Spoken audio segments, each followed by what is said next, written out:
전재수 의원이 오늘 아침에 18시간 합수본 조사를 마치고 나왔습니다. 통일교 금품수수 의혹. 이 사건으로 조사를 받고 나왔죠. 앞서 사실 경찰 조사도 한 차례 받았는데 이번에 받은 것은 합수본 조사입니다. 합수본이 왜 꾸려졌냐면은 통일교 금품수수 의혹에 대해서 왜 지금 국힘만 수사하고 민주당 왜 수사 안 해? 이런 비난이 이제 너무 커지니까 그래 한번 다 털어보자 이러고 이제 합수본을 만든 것이고 뭐 주 목표는 사실 국힘의원들이겠죠. 그렇게 해서 합수본이 꾸려졌고 친정부 성향의 김태훈 고검장이 이제 합수본 본부장을 맡고 있죠. 그 합수본의 조사를 받았습니다. 요즘에 사실 심야 조사도 잘 안 하는데 전재수 의원이 어제는 본인이 자청했다고 그래요. 나 조사 한 번으로 끝내고 싶다. 그래서 18시간 조사를 받고 오늘 새벽 4시에 나왔습니다. 새벽 4시에 나왔고요. 그래서 그 얘기를 한번 들려드리겠습니다. 전재수 의원이 어제 이제 조사를 받았고 조사 받는 와중에서 나온 JTBC 단독 보도가 있었고요. 이 단독 보도에 대해서 단독 보도와 그리고 전재수 의원실의 해명에 대해서 오늘 좀 집중적으로 좀 들려드리고 있어요. 제가 이제 지금도 변호사이기도 하고 과거 형사 사건을 맡아본 입장에서 이게 도대체 얼마나 말이 안 되는 얘기인지 그 부분을 한번 좀 짚어보겠습니다. 어제 이제 전재수 의원이 조사를 받던 중에 이제 이런저런 그 보도가 나왔습니다. 먼저 이제 전재수 의원의 혐의 사실부터 좀 짚어볼게요. 2018년에 통일교로부터 한인 해저터널 관련 청탁을 받고 현금 2천만 원 그리고 명품 시계를 받았다 그런 의혹입니다. 거기에 대해서 뭐 전재수 의원이 야 시계 뭐 2개 받았다고 차라리 200개 받았다고 그러지 그래 그러면서 굉장히 비웃으면서 본인 혐의를 부인을 했죠. 그런데 사실 이 혐의 사실이 처음 나왔을 때 법조계에서는 굉장히 심각하다고 봤어요. 왜냐하면은 이게 단순히 정치자금 수수가 아니라 이거 뇌물죄도 갈 수 있다. 왜냐하면은 현안이 있잖아요. 현안이 뭐냐면은 아까 한일 해저 터널이라는 게 통일교 측에서 계속 추진해온 그 현안이라는 거 아닙니까? 현안을 들어주는 대가로 돈을 받았다. 이거는 전형적인 뇌물죄의 구조거든요. 자, 그런데 문제는 이게 좀 이따 다뤄드리겠지만은 이 사건의 수사가 지금 엄청나게 그야말로 특검이 깔고 앉은 그때 늦게 이루어졌고요. 그리고 이제 이런 혐의로 어제 조사를 받았는데 혐의도 혐의지만은 증거인멸 행태가 그야말로 정말 코웃음이 나오는 그런 상황입니다. 그래서 어제 나온 그 JTBC 단독 보도 그리고 거기에 대한 이 전재수 의원실의 변명 그리고 민중기 특검의 직무유기까지 하나하나 짚어드리겠습니다. 먼저 이 JTBC 단독 보도 내용부터 조금 짚어드릴게요. JTBC에서 어제 그런 보도를 했습니다. 작년 12월에 경찰이 이제 압수수색 갔다는 거예요. 사건이 시작되면은 수사 초기에 제일 먼저 하는 게 압수수색입니다. 그래서 전재수 의원 지역구 사무실을 압수수색하러 갔는데 압수수색에서 가장 핵심적인 증거가 뭐겠어요? PC나 휴대폰이겠죠? 그런데 이 PC의 하드디스크가 통째로 사라졌다는 거예요. 그래서 경찰이 하드디스크 어디 갔어요? 그리고 이제 그 지역구 보좌관한테 추궁을 하니까 이 보좌관이 내놓은 답이 진짜 걸작입니다. 자, 압수수색 직전에 이 보좌진이 이제 지역구 사무실에 PC 하드디스크를 버린 것으로 그 파악을 했어요. 그래서 경찰이 어디 있냐 그러니까는 인근 밭에 버렸다. 그러면서 윗선의 지시는 없었다. 그냥 제가 당황해서 버렸다. 지금 그렇게 얘기를 했다고 그래요. 그래갖고 경찰이 밭을 치웠어요. 그래서 하드디스크를 찾아댔는데 이미 물리적으로 심각하게 망가진 상태였다라는 게 어제 JTBC의 보도였습니다. 그러니까 압수수색 갔는데 하드디스크 없어. 그리고 어디 갔어? 밭에 버렸대. 그래서 힘들게 찾았는데 보니까 이미 물리적으로 파괴가 된 상태였다라는 것입니다. 그리고 거기에 대해서도 그 경위에 대해서도 보좌진이 이거 윗선이 지시한 거 아니고요. 그냥 내가 당황해서 버린 거라고요. 여러분, 이 주장을 어떻게 보십니까? 이거 사실 제가 봤을 때 변호사 입장에서 봤을 때 굉장히 조금 전형적인 그런 행태가 아닐까 싶어요. 증거인멸 행태가 아닐까 싶습니다. 이런 정치인 관련 비리 사건에서 압수수색 들어왔을 때 만약에 윗선에서 시켜서 그랬다라고 한다면 윗선에 뭐가 추가된다?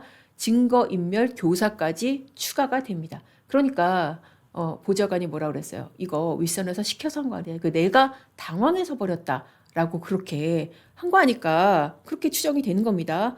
내가 쫄아서 독단적으로 그냥 한 것이다. 아니 근데 당황을 왜 해요? 쫄리는 게 없으면 왜 당황을 해요? 자, 이렇게 해서 논란이 일파만파 커집니다. 사실 밭해버렸다. 이 부분에서는 여러 가지로 우리가 연상되는 사건이 있잖아요. 논두렁 시계. 애초에 전재수 의원이 받았다고 의혹을 받는 물품 중에 하나도 시계. 그런데 또 어제 보좌관이 또 밭해버렸대요. 또 논두렁 시계. 이런 장면들이 연상되지 않습니까? 그러면서 이제 파장이 커지니까 전재수 의원실에서 부랴부랴 해명을 내놨습니다. 자, 해명을 이렇게 했어요. 자, 보세요. 이게 좀 말이 되는지 한번 짚어보시죠. 개인 파일을 정리하는 과정에서 이루어진 것이다. 그리고 자료 복구 지시를 했다. 전재수 의원 사건과는 전혀 무관하다. 서울 국회 사무실에서 인지한 즉시 자료 복구 지시를 내렸고 복구 조치를 취했다라고 전재수 의원실에서 그렇게 얘기를 했습니다. 자, 어떻게 보세요? 자, 개인 파일을 정리를 한다. 여러분 개인 파일 그렇게 정리하세요? 개인 파일 정리하면 어떻게 해요? 자, 우리가 PC나 이런 데서 개인 파일 정리하려면 어떻게 해요? 아니, 보통 그렇잖아요. 상식적으로 뭐 사진이 너무 많고 파일이 너무 많아서 파일 정리하려면은 파일 선택해서 휴지통에 넣고 그리고 뭐 휴지통을 비우든지 아니면은 다른 뭐 하드디스크나 이런 거 USB 가져와 가지고 거기다 정리를 하든지 그렇게 하지. 어떤 지금 제정신이 아닌 사람이 이거를 갖다가 개인 파일을 정리하겠다고 데스크탑 본체 뚜껑을 열고 나사를 풀어서 하드디스크를 뽑아낸 다음에 밖으로 뛰쳐나가서 인근 흙밭에다가 집어 던져서 박살을 냅니까? 이게 도대체 이거는 정말 초등학생도 웃고 갈 그런 변명이란 생각이 듭니다. 거기다가 의원실에서 그러잖아요. 인지한 즉시 복구 지시를 내렸고 복구 조치 지시를 취했다고 하는데 근데 복구 지시를 내렸는데 왜 지금 하드디스크가 그 밭에서 부서진 채로 발견이 돼요? 그러니까 급한 거는 알겠는데 이런 식으로 변명을 하면은 이거를 과연 누가 믿겠나 그런 생각이 들어요. 상식적으로 안 맞잖아요. 어떻게 지역구 사무실을 압수수색하러 갔는데 하필 보좌관이 개인 파일을 정리를 할 것이며 하필 그런 방식으로 인근 밭에다가 버리는 방식으로 정리를 하는 것이며 하필 복구 지시를 내렸는데 왜 하드디스크가 망가져 있는 것이며 도대체 이거를 어떻게 믿냐고요. 그러니까 아무리 급하더라도 조금 그래도 상식적으로 믿을 만한 선에서 변명을 내놨어야 되지 않나 그런 생각이 듭니다. 자, 여기에 대해서 전재수 의원이 또 이제 오늘 18시간 조사를 받았잖아요. 그 부분에 대해서 이제 본인이 하는 얘기를 다시 한번 좀 들려드릴게요. 기자가 그렇게 물었어요. 통일교로부터 금품 받으신 거 있습니까? 그러니까 제가 지금 18시간 조사를 받았고 아주 상세하게 소명을 했습니다. 보좌진한테 증거인멸 지시하시는 게 있으실까요? 저하고 이 사건하고는 전혀 관계없는 일입니다. 여기서도 선을 긋습니다. 이 사건은 보좌진이 윗선의 지시하고 관계없이 알아서 본인이 당황해서 한 것이지 전혀 본인이 의혹을 받고 있는 이 사건하고는 아무 상관이 없다. 그렇게 지금 변명을 했습니다. 그럼 해저터널 같은 거는 통일교 현안 청탁받으신 거 있나요? 수사기관에 소상하게 설명을 했습니다. 뭐 이렇게 했고 지금 전재수 의원이 이 와중에서 부산시장 선거 나가겠다고 하잖아요. 그거 기자가 물어봤어요. 부산시장 선거 나서셨는데 뭐 언제까지 결론이 나야 된다 뭐 이런 거 있으신가요? 그러니까 뭐 제 판단의 영역은 아닙니다만은 최대한 빠른 시간에 결론이 나기를 희망하고 있습니다. 자, 마지막으로 하고 싶은 말씀에 선거운동 하더라고요. 이런 얘기를 해요. 자, 제가 좀 전에도 말씀을 드렸지만 결백하기 때문에 저는 장관직을 내려놓고 의혹에 맞설 수가 있었습니다. 결백하기 때문에 지난 3달 동안 고단한 시간을 견뎌낼 수 있었습니다. 자, 그렇게 견딜 수 있었던 힘이 저의 결백함과 더불어서 부산 시민들이 저 전재수를 믿어주기 때문이래. 전재수 부산 시민들 여기서 저 방송 듣고 계신 부산 시민들 어떻습니까? 이 말에 동의하시는지 모르겠네요. 부산 시민들이 전재수를 믿어주기 때문이다. 라고 그렇게 정말 선거운동을 했습니다. 사전 선거운동을 하더라고요. 자, 그렇게 하는데 사실 이렇게까지 할 수 있었던 이유가 결국은 민주주의 특검 때문이에요. 저는 민중기 특검의 직무유기가 아니면은 불가능한 장면이었다. 이 진술이 언제 나왔는지 아십니까? 작년 8월에 나왔습니다. 자, 비슷한 시기에 누구도 진술을 했다. 권성동 의원도 진술을 했다. 그런데 권성동 의원은 어떻게 됐습니까? 자, 1심까지 나와서 징역 1년, 징역 2년, 실형까지 나왔습니다. 권성동 의원이 잘했다는 게 아니라 똑같이 비위 혐의가 있으면은 똑같이 수사를 해야죠. 그런데 똑같은 시기에 윤영호로부터 진술이 나왔는데 지금 권성동은 일사천리로 수사를 하고 전재수 의원 같은 경우에는 민중기 특검이 그야말로 깔고 앉아 있었던 거예요. 그래서 어떻게 했다? 12월 달에 자기네들 활동 기한 끝날 때 되니까 그때서야 경찰에 넘긴 거 아닙니까? 기자들이 물어봤죠. 아니 이거는 왜 바로 수사 안 했어요? 그러니까 민중기 특검 그때 하는 말이 이거는 김건희랑 관련이 없어서요. 그러니까 정말 선택적인 수사라는 것이죠. 선택적인 수사고 선택적인 정의다.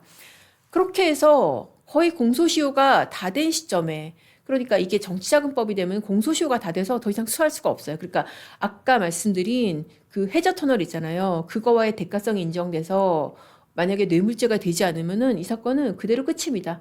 2천만 원을 받았던 몇십억을 받았던 공소시효 완성으로 끝입니다. 그래서 만약에 합수본이 공소시효 완성으로 끝이다 이렇게 수사 끝내버리면은 그대로 끝나는 거예요. 그야말로 여기서도 민중기 특검에 이게 도대체 정말 이게 특검입니까? 아니면 정말 민주당 전용 로펌입니까? 정말 추악한 민낯을 볼 수밖에 없는 그런 장면이고요. 그렇게 시간이 지연됐기 때문에 이렇게 하드디스크를 던져버리는 이런 장면까지 나온 것이죠. 자, 이렇게 해서 정말 선택적 수사의 추악한 민낯까지도 우리가 한번 들여다봤습니다. 앞으로 이 사건 어떻게 되는지도 제가 꾸준히 짚어드리겠습니다.